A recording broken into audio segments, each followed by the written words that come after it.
Un nouveau propriétaire achète un immeuble et désire effectuer des travaux majeurs dans le logement. Qu'est-ce qu'il doit entamer comme discussion avec le locataire? Bon, en principe, effectivement, le propriétaire est lié avec le bail du locataire.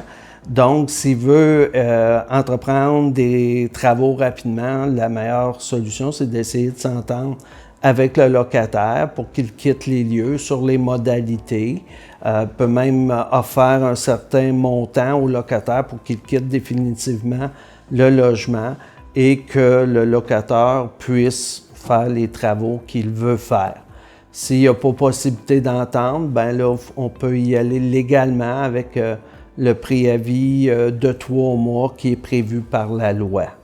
Et si on y va avec le préavis de 3 mois qui est prévu par la loi, donc le locataire va être, par exemple, évacué durant une période de temps, mais lorsqu'il va revenir, la valeur locative de son logement va devoir être faite selon les recommandations de la Régie? C'est exact. Il revient à l'ancien prix et ce sera lors du prochain terme du renouvellement que la Régie pourra éventuellement fixer le loyer en tenant compte des sommes qui vont avoir été dépensées par le locataire.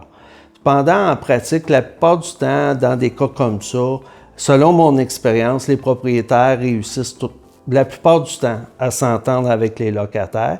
Et pour un locataire, c'est pas nécessairement avantageux, par exemple, de s'en aller de l'immeuble, aller à l'hôtel, revenir après. C'est beaucoup de désagréments. Alors, bien souvent, les propriétaires vont réussir à convaincre les locataires de ne pas revenir puis d'accepter un montant d'argent à titre de dédommagement et de signer une transaction en bonne et due forme à ce moment-là. Et d'expérience, c'est quoi les plus gros dédommagements que vous avez vus? Chaque cas est un cas d'espèce, mais on a déjà vu des dédommagements là, pour résilier un bail, là, facilement de 25 000 à 30 000 $. On a déjà vu ça.